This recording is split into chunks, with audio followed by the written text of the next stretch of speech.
అందరికీ నమస్కారం. ఈరోజు వైకాపా పార్టీ క్రెడిట్ చోరీ అంటూ ఆ పార్టీ నాయకులు గాని అలాగనే వాళ్ళు పేమెంట్ చేసి పెట్టుకున్న పేటిఎం బ్యాచ్ గాని చాలా పెద్ద ఎత్తున గగ్గోలు పెడతా ఉండారు. ఈ రోజు నారా చంద్రబాబు నాయుడు గారు మన ముఖ్యమంత్రి గారు ఎంత పెద్ద ఎత్తున పట్టాదారు పాసు పుస్తకాలు పంపిణీ చేస్తూ అలాగనే ఆ పాసు పుస్తకాల మీద ఉన్న రాజముద్రను చూసి భయపడుతున్నారు. ఈ రోజు ఒక ఆయుధం ఒక పిచ్చోడి చేతిలో ఉంటే ఏమైతది, అదే ఒక ఆయుధం ఒక మంచి వ్యక్తి చేతుల్లో ఉంటే ఏమైతుంది అనేది ఈరోజు ఈ యొక్క పట్టాదారు పాసు పుస్తకాలు నిదర్శనంగా కనపడుతున్నాయి. మీరు ముఖ్యంగా చూస్తే జగన్మోహన్ రెడ్డి గారు భూ రీసర్వే పేరు మీద ఎన్ని దోపిడీలు దుర్మార్గాలు ఆక్రమణలు చేశారో గత 5 సంవత్సరాల్లో ప్రజలు ఇంకా మర్చిపోలేదు. ఈ యొక్క పట్టాదారు పాస్ పుస్తకాలు చూసి ప్రజలకు మళ్ళా తన దోపిడీలు గుర్తొస్తాయన్న భయంతో వీళ్ళందరూ బయటకు వచ్చేసి ఈ పట్టాదారు పాస్ పుస్తకాల మీద క్రెడిట్ చోరీ అని మాట్లాడుతూ ఉండారు. ఈ రోజు చూస్తే మీరు గమనిస్తే 2018వ సంవత్సరంలోనే తెలుగుదేశం ప్రభుత్వం ఎంతో పెద్ద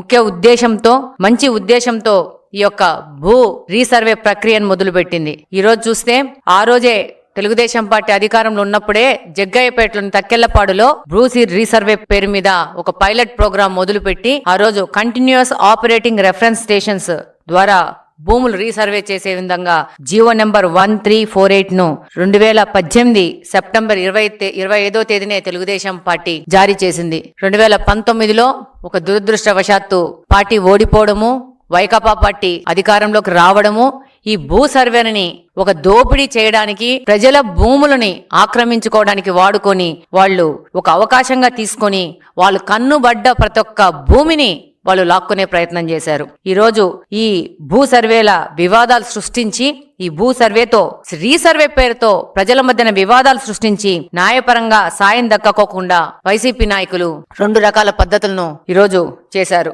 మీరు చూస్తే రీసర్వే పేరుతో దాదాపు రాష్ట్రంలోని చాలా భూముల్ని 22A జాబితాలో చేర్చడము, ఆ తర్వాత ఆ భూ వివాదాలు పరిష్కారం కాకుండా ప్రజలు అల్లకొల్లోలం పడితే మీకు క్లియర్ టైటిల్స్ ఇస్తామని చెప్పేసేసి భూ వివాదాలు పరిష్కరిస్తామని చెప్పి ఈ యొక్క ల్యాండ్ టైటిల్ యాక్ట్ ని 2023 అక్టోబర్ 31న ప్రకటించడం జరిగింది. ఈ ల్యాండ్ టైటిల్ యాక్ట్ లో ఆంధ్రప్రదేశ్లోని ప్రతి ఒక్క వ్యక్తికి తెలుసు ఈ ల్యాండ్ టైటిల్ యాక్ట్ ఏ విధంగా వాళ్ళ యొక్క స్వేచ్ఛను హరిస్తూ వాళ్ళ ఆస్తులను ఆక్రమించుకోవడానికి ఈ యొక్క ల్యాండ్ టైటిల్ యాక్ట్ తీసుకొచ్చినారనేది.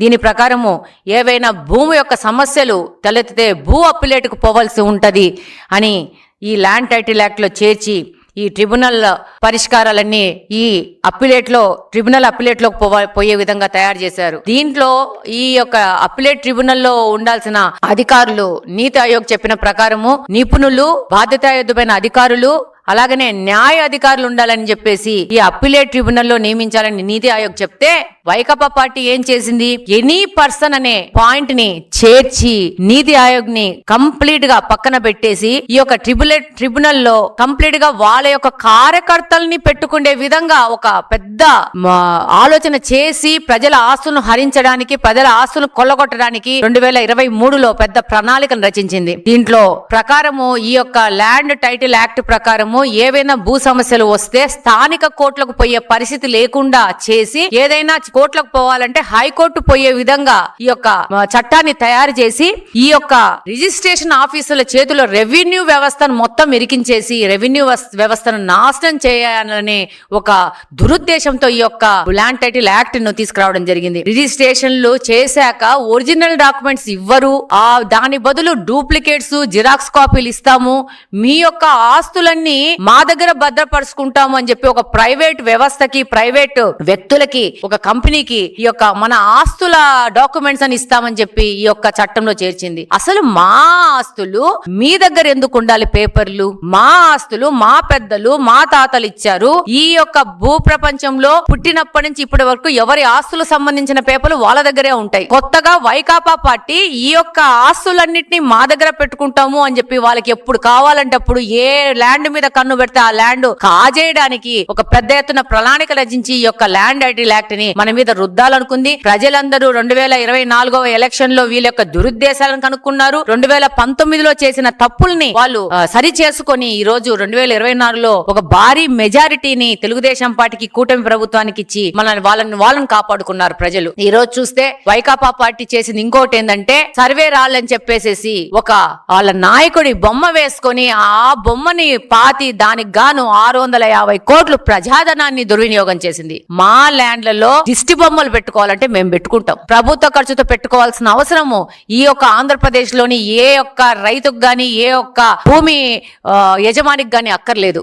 ఈ రోజు 650 కోట్లు డబ్బును దుర్వినియోగం చేసుకొని ఆయన బొమ్మనేసుకొని ఆ బొమ్మ రాళ్ళనంతా మా ఆస్తుల్లో పాతుకున్నాడు. ఏమన్నా నువ్విచ్చావా మాకు ఆస్తులు? లేకపోతే నీ పార్టీ ఇచ్చిందా ఆస్తులు? మా పెద్దలు, మా తాతలు, మా వాళ్ళు, మేము వంశపరంగా వచ్చిన మా ఆస్తుల్లో నీ బొమ్మ ఎందుకు? దిష్టి బొమ్మలు పెట్టినట్టు మీ బొమ్మలు పెట్టుకునేసి ప్రజాధనం దుర్వినియోగం చేశారు. ఈ రోజు పట్టాదారు పాస్ పుస్తకాల్లో ఆయన బొమ్మ వేసుకుంటాడు. మళ్ళా నవ్వుకుంటా మాట్లాడతారు. ఏమి ఈ బొమ్మ ఉంటే ఇందులో ఏమి మార్పు వచ్చింది? మార్పు 100కు 100 పట్టాదారు పాస్ పుస్తకాల్లో వచ్చింది. పట్టాదారు పాస్ పుస్తకాల్లో మేము ఈ భారతదేశము గౌరవించే రాజముద్రతో వచ్చింది మాకు పట్టాదారు పాస్ పుస్తకము. నీ బొమ్మ కావాలంటే నీ పార్టీ కార్యకర్తలకు అందరికి టాటో వేసుకో, వాళ్ళ మోకాల మీదనో, ఈపుల మీదనో, చేతుల మీదనో. అంతేగాని ఆంధ్రప్రదేశ్ లోని ప్రజలు ఒక నమ్మకంతో నీకు ఒక ఓటేసి నిన్ను ఒక ముఖ్యమంత్రి స్థానంలో కూర్చోబెట్టినందుకు నీ యొక్క ఫోటో ప్రతి ఒక్కరి ఇండ్లలోకి చేరాలనే ఒక దురుద్దేశంతో చివరికి బాత్రూంలలో స్కూల్ పిల్లలు వాడే మగ్గుల మీద కూడా నీ బొమ్మలు పెట్టేసి, వాళ్ళు తినే ప్లేట్ల మీద కూడా నీ బొమ్మలు పెట్టేసేసి ఈ విధంగా ఒక అధికార దుర్వినియోగానికి పాడుపడ్డావు. దాని యొక్క పరాకాష్ఠనే 2024 ఎలక్షన్ యొక్క ఫలితాలు. ఈ రోజు గమనిస్తే ఈ యొక్క పట్టాదారు పాస్ పుస్తకాల కోసం ఆయన బొమ్మలు వేసుకోవడానికి 20 కోట్లు దుర్వినియోగం చేసినారు. ఆయన చేసిన దుర్వినియోగాలు 20 కోట్లు చాలా తక్కువ.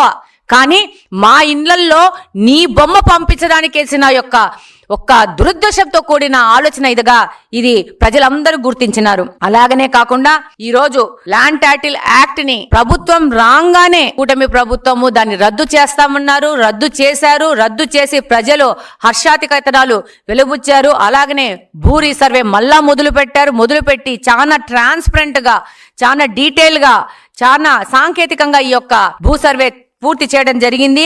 ఈ భూ సర్వే ద్వారా దాదాపు రెవెన్యూ సదస్సులు నిర్వహించి ఫిర్యాదుల స్వీకరణ చేశారు. ప్రతి ఒక్క నియోజకవర్గంలో, ప్రతి ఒక్క మండలంలో, ప్రతి ఒక్క పంచాయతీలో ఈ యొక్క రెవెన్యూ సదస్సులు నిర్వహించడం జరిగింది. దాంతో పాటు ఫిర్యాదులు స్వీకరించి దాదాపు జాయింట్ ఎల్ఎంపీల పైన 4,98,000 దాదాపు 5 లక్షల ఫిర్యాదులు స్వీకరించుకోవడం జరిగింది. కంప్లీట్ గా రెవెన్యూ వ్యవస్థను అలాగనే ప్రజలను భయాందోళనకు గురి చేశారంటే ఈ యొక్క 5 లక్షల కంప్లైంట్ల స్వీకరణే తెలియజేస్తా ఉంది గత 5 సంవత్సరాల్లో వైకాపా ప్రభుత్వం చేసిన తప్పులంటే. అలాగనే ఇతర ఫిర్యాదులు 2,80,000 ఫిర్యాదులు వచ్చినాయి. అంటే ప్రజలను వాళ్ళ ఆస్తుల మీద ఎంత భయాందోళన గురి చేశారో ఈ వైకాపా నాయకులు, వాళ్ళ విధానాలు అనేది మీరు తెలుసుకోవాలా. ఇంకొకటి ఏంటంటే దాదాపు 7,78,000 ఫిర్యాదుల్లో అన్ని ఒక సంవత్సరం లోపల వాటిని పరిష్కరించి ఈరోజు పూర్తి టెక్నాలజీతో రీసర్వే చేపట్టి రైతుల సమక్షంలోనే రీసర్వే జరిగింది. రైతుల సమక్షంలో రీసర్వే చేసి గ్రామ సభల్లో ఆస్తి వివరాలు నిర్ధారించిన తరువాతనే ఈ యొక్క కేవైసీ జారీ చేసి రాజముద్రతో ఈ పట్టాదారు పాసు పుస్తకాలను ప్రజలకు ఇవ్వడం జరిగింది, రైతులకు ఇవ్వడం జరిగింది. ఈరోజు గర్వంగా ఒక భారతదేశపు యొక్క రాజముద్రతో వాళ్ళు గర్వంగా వాళ్ళ పట్టాదారు పాసు పుస్తకాలు తీసుకున్నారు. ఈరోజు ఒక దరిద్రం పోయింది, మా ఇంట్లో ఒక దరిద్రమైన ఫోటో పోయిందని చెప్పేసి ప్రజలు హర్షాతికేతనంలో ఉన్నారు. నీకు ఒక అవకాశం ఇచ్చింది 5 సంవత్సరాలకు మాత్రమే. నీ 5 సంవత్సరాలు దుర్వినియోగం చేసుకొని ఎవరిచ్చారు నీకు ఈ సలహా? మీ యొక్క ఏ ఏజెన్సీ ఇచ్చింది, ఏ స్ట్రాటజీ ఏజెన్సీ ఇచ్చిందో నాకు తెలియదు. కానీ వాళ్ళని పెట్టుకొని వాళ్ళకు కోట్ల డబ్బులు పెట్టుకొని వాళ్ళు ఇచ్చిన సలహాల మీద, బాత్రూంలలో మగ్గుల మీద, ప్లేట్ల మీద, పిల్లల స్కూల్ బ్యాగుల మీద, చివరికి మా ఆస్తుల మీద రాళ్ల రూపంలో సరిహద్దుల మీద, అలాగనే మా ఇండ్లలో ఉండే పట్టాదారు పాస్ పుస్తకాల మీద, అలాగనే మాకొచ్చే పింఛన్ల మీద, ప్రతి ఒక్కటి మీద నీ బొమ్మ వేసుకున్నావు. ఎవరిచ్చినారు నీకు అధికారము? ఈరోజు ఎవరిచ్చినారు నీకు అవకాశము? కనీసం ప్రజలు నాకు ఓటేశారు, ఈ ఓటుతో నేను ఒక ముఖ్యమంత్రిగా 5 సంవత్సరాలు చలామణి అవుతున్నాను కాబట్టి ప్రజలకు సేవ చేద్దామనే ఆలోచన లేకుండా ప్రతి ఒక్క చోట నువ్వు దైవాంశ సంభూతుడు అనే విధంగా ఈరోజు ప్రతి ఒక్కరి ఇంట్లోకి నీ బొమ్మలు పంపించుకోవడము, నీ రంగులు పంపించుకోవడము, మీ యొక్క కార్యకర్తలను పంపించి దోపిడీలు చేయడం చేసినావు తప్పితే ఈ గత 5 సంవత్సరాలు ఏం చేసావు? ఈ రోజు క్రెడిట్ చోరీ అంటున్నావు.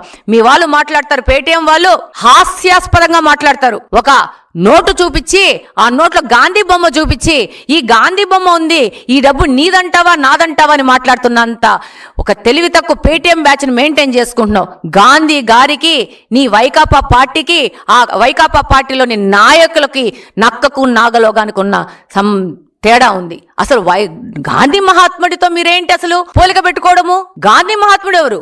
నువ్వెవరు?